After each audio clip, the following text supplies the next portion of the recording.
ಮಧ್ಯಮ ಗಾತ್ರದ ಉದ್ಯಮ ನಮ್ಮ ಸಣ್ಣ ಕನಸುಗಳು. ಮನಮೋಹನ್ಗೆ ಬೇಕಾಗಿರೋದು ಇಷ್ಟೇ, ಕಡಿಮೆ ದರದಲ್ಲಿ ಕಚ್ಚಾ ವಸ್ತುಗಳು ಸಿಗೋದು. ಮಾನೇಸರ್ನ ಮನಮೋಹನ್ ಮೂರನೇ ಪೀಳಿಗೆಯ ಉದ್ಯಮಿ. ಅವರ ಕುಟುಂಬ 1997ರಲ್ಲೇ ಮಾನೇಸರ್ಗೆ ಬಂದಿತ್ತು. ಮಾನೇಸರ್ನಲ್ಲಿ ಅವರು ಹಾಕಿದ ಯೂನಿಟ್ ಆ ಪ್ರದೇಶದ ಅತ್ಯಂತ ಹಳೆಯ ಮಧ್ಯಮ ಗಾತ್ರದ ಯೂನಿಟ್ಗಳಲ್ಲಿ ಒಂದು. ಮನಮೋಹನ್ ಅವರದ್ದು ಗೃಹ ಬಳಕೆಯ ಪೀಠೋಪಕರಣಗಳು ಹಾಗೂ ಹೆಚ್ಚಿನ ಬೆಲೆಯ ಡಿಸೈನರ್ ಬಟ್ಟೆಗಳ ವ್ಯವಹಾರವಾಗಿತ್ತು. ಮಾರ್ಚ್ 2020ರಲ್ಲಿ ಲಾಕ್ಡೌನ್ ಘೋಷಣೆ ಆಯಿತು ಹಾಗೂ ಇವರ ಕೆಲಸ ನಿಂತೇ ಹೋಯಿತು. ಕೋವಿಡ್ ಬರೋದಕ್ಕೂ ಮುಂಚೆ ಮನಮೋಹನ್ ಸುಮಾರು 150 ಜನರಿಗೆ ಕೆಲಸ ಕೊಟ್ಟಿದ್ರು. ಇವರಲ್ಲಿ 70ರಿಂದ 80 ಜನಕ್ಕೆ ಗುತ್ತಿಗೆ ಆಧಾರದಲ್ಲಿ ಕೆಲಸ ಮಾಡ್ತಾ ಇದ್ರು.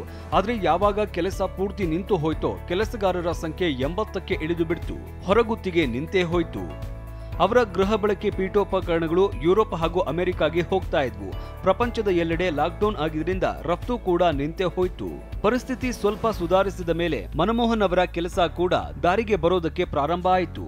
ಹಿಂದಿನ 3 ಪೀಳಿಗೆಗಳಿಂದ ಇದೇ ವ್ಯವಹಾರ ಮಾಡ್ತಾ ಇರುವ ಮನಮೋಹನ್ರ ಕುಟುಂಬ ಕೋವಿಡ್ ಹೊಡೆತ ತಡ್ಕೊಂಡ್ರು ಹಾಗೂ ಉದ್ಯಮವನ್ನು ಉಳಿಸಿಕೊಂಡ್ರು. ಆದ್ರೆ ಅವರ ವ್ಯವಹಾರದ ಸ್ವರೂಪವೇ ಬದಲಾಗಿ ಹೋಯ್ತು. ಅವರ ಯೂನಿಟ್ನ ಮತ್ತೊಮ್ಮೆ ಪ್ರಾರಂಭ ಮಾಡಿದ್ರು.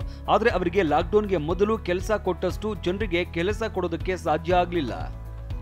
ಮನಮೋಹನ್ರ ಕಂಪನಿ ಭಾರತದ ಕೈಗಾರಿಕಾ ವಲಯದಲ್ಲಿ ಅದೇ ರೀತಿಯ ಕೆಲವು ಕಂಪನಿಗಳಲ್ಲಿ ಒಂದಾಗಿದೆ.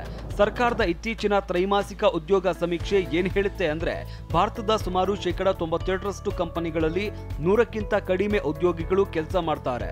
ಇವುಗಳಲ್ಲೂ ಸಹ 70% ಕಂಪನಿಗಳಲ್ಲಿ 40 ಜನರಿಗಿಂತ ಕಡಿಮೆ ಉದ್ಯೋಗಿಗಳಿದ್ದಾರೆ ಹಾಗೂ ಇವರಲ್ಲಿ ಹೆಚ್ಚಿನವರು ಸೇವಾ ವಲಯದಲ್ಲಿ ಕೆಲಸ ಮಾಡ್ತಾ ಇದ್ದಾರೆ. ಮನಮೋಹನ್ರಂತಹ 100ರಿಂದ 200 ಜನರಿಗೆ ಕೆಲಸ ನೀಡುವ ಉದ್ಯಮಿಗಳು ಕೇವಲ 4% ಇದ್ದಾರೆ. 200ರಿಂದ 500 ಜನರಿಗೆ ಉದ್ಯೋಗ ನೀಡಬಲ್ಲ ಉದ್ಯಮಿಗಳ ಸಂಖ್ಯೆ 2.8 ಮಾತ್ರ ಹಾಗೂ 500ಕ್ಕೂ ಹೆಚ್ಚಿನ ಸಂಖ್ಯೆಯ ಜನರಿಗೆ ಉದ್ಯೋಗ ನೀಡುವ ಉದ್ಯಮಿಗಳ ಸಂಖ್ಯೆ ಕೇವಲ 1.4% ಮಾತ್ರ ಇದೆ. ಮ್ಯಾಕ್ಕಿನ್ಸಿ ಅಧ್ಯಯನದ ಪ್ರಕಾರ ಭಾರತದಲ್ಲಿ ಪ್ರತಿ $1 ಟ್ರಿಲಿಯನ್ ಡಿಜಿಪಿಗೆ ಕೇವಲ 1500 ಕಂಪನಿಗಳನ್ನ ಮಾತ್ರ ಮಧ್ಯಮ ಕ್ರಮಾಂಕದ ಮಧ್ಯಮ ಗಾತ್ರದ ಉದ್ಯಮಿಗಳು ಅಂತ ಕರೆಯಬಹುದಾಗಿದೆ. $400 ರಿಂದ $200 ಮಿಲಿಯನ್ ವರೆಗಿನ ವಾರ್ಷಿಕ ವಹಿವಾಟು. ಈ ಸಂಖ್ಯೆಯು ಭಾರತದೊಂದಿಗೆ ಸ್ಪರ್ಧೆಯಲ್ಲಿ ಇರುವ ಆರ್ಥಿಕತೆಗಳ ಸುಮಾರು ಅರ್ಧದಷ್ಟಿದೆ. ಸಾಮಾನ್ಯವಾಗಿ ಒಂದು ಮಧ್ಯಮ ಗಾತ್ರದ ಉದ್ಯಮ ಮಾತ್ರವೇ ದೊಡ್ಡ ಉದ್ಯಮವಾಗುವ ಸಾಧ್ಯತೆ ಇರುತ್ತೆ. ಭಾರತದೊಂದಿಗೆ ಸ್ಪರ್ಧೆಯಲ್ಲಿ ಇರುವ ಆರ್ಥಿಕತೆಯ ದೇಶದಲ್ಲಿ ಮಧ್ಯಮ ಗಾತ್ರದ ಕಂಪನಿಗಳ ಸಂಖ್ಯೆಯು ದೊಡ್ಡ ಕಂಪನಿಗಳಿಗಿಂತ 1.6 ಪಟ್ಟು ಹೆಚ್ಚಿನ ಸಂಖ್ಯೆಯಲ್ಲಿದೆ. ಮನಮೋಹನ್ ರವರು ಉದ್ಯಮ ಮುಂದುವರಿಸುವುದಕ್ಕೆ ಶಕ್ತರಾದರೂ ಉದ್ಯೋಗಗಳನ್ನ ಸೃಷ್ಟಿಸಬಲ್ಲ ಅವರ ಸಾಮರ್ಥ್ಯದಲ್ಲಿ ಕೊರತೆ ಉಂಟಾಗಿದೆ. ಸುಮಾರು 200 ಜನ ಉದ್ಯೋಗಿಗಳು ಕೆಲಸ ಮಾಡುವ ಮಧ್ಯಮ ಗಾತ್ರದ ಕಂಪನಿಗಳ ಮೇಲೂ ಸಹ ಕೋವಿಡ್ ತೀವ್ರ ದುಷ್ಪರಿಣಾಮವನ್ನ ಉಂಟು ಮಾಡಿದೆ. ಮಾನೇಸರ್ ಬಗ್ಗೆನೇ ನಾವೇನಾದ್ರೂ ಮಾತನಾಡೋದಾದ್ರೆ ಕೋವಿಡ್ಗೂ ಮೊದಲು ಇಲ್ಲಿನ ಅನೇಕ ಉದ್ಯಮಗಳಲ್ಲಿ ಸುಮಾರು 2 ಲಕ್ಷ ಜನರಿಗೆ ಉದ್ಯೋಗ ದೊರೀತಾ ಇತ್ತು.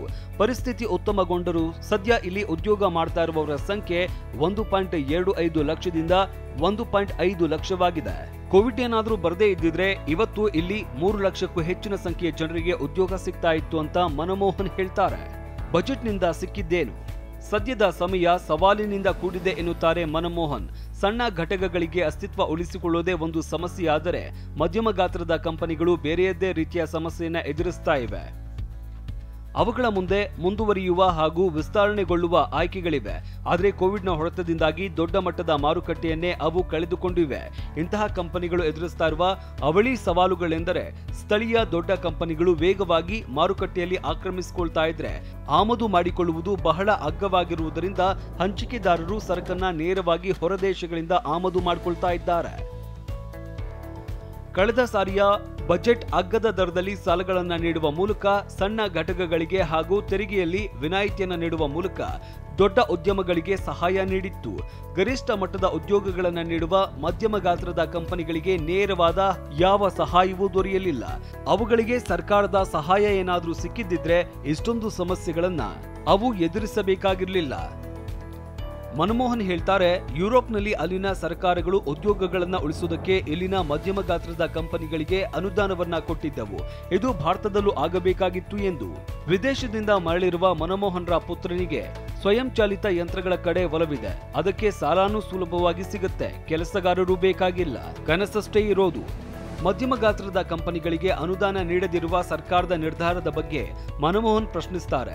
ಇಂತಹ ಕಂಪನಿಗಳಿಗೆ ಅನುದಾನ ಅಂತ ಸ್ವಲ್ಪ ಹಣ ಕೊಟ್ರೆ ಜನರಿಗೆ ಉದ್ಯೋಗನೂ ಸಿಗುತ್ತೆ, ವ್ಯವಹಾರನೂ ಮುಂದುವರಿಯುತ್ತೆ ಹಾಗೂ ಸರ್ಕಾರಕ್ಕೂ ದೊಡ್ಡ ಮೊತ್ತದ ಹಣ ತೆರಿಗೆ ರೂಪದಲ್ಲಿ ಬರುತ್ತೆ ಅಂತಾರೆ ಮನಮೋಹನ್. ಬ್ಯಾಂಕ್ ಸಾಲಗಳ ಬಗ್ಗೆ ಅವರಿಗೆ ಮಿಶ್ರ ಅಭಿಪ್ರಾಯವಿದೆ.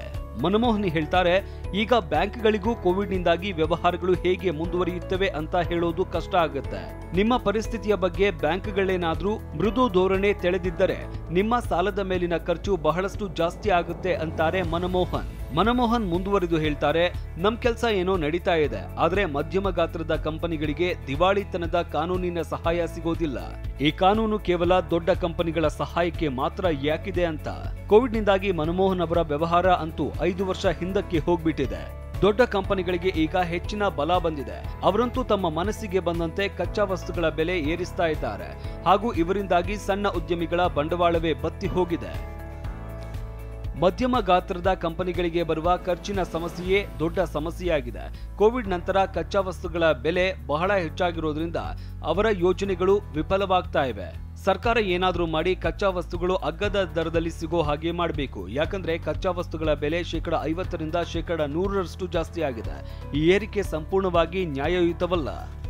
ದೊಡ್ಡ ಕಂಪನಿಗಳು ತಮ್ಮ ನಷ್ಟವನ್ನ ತುಂಬಿಸಿಕೊಂಡಿದ್ದಾರೆ, ಆದರೆ ಮಧ್ಯಮ ಗಾತ್ರದ ಕಂಪನಿಗಳು ತಮ್ಮ ಅಸ್ತಿತ್ವವನ್ನ ಉಳಿಸಿಕೊಳ್ಳುವುದಕ್ಕೆ ಹೋರಾಡ್ತಿವೆ.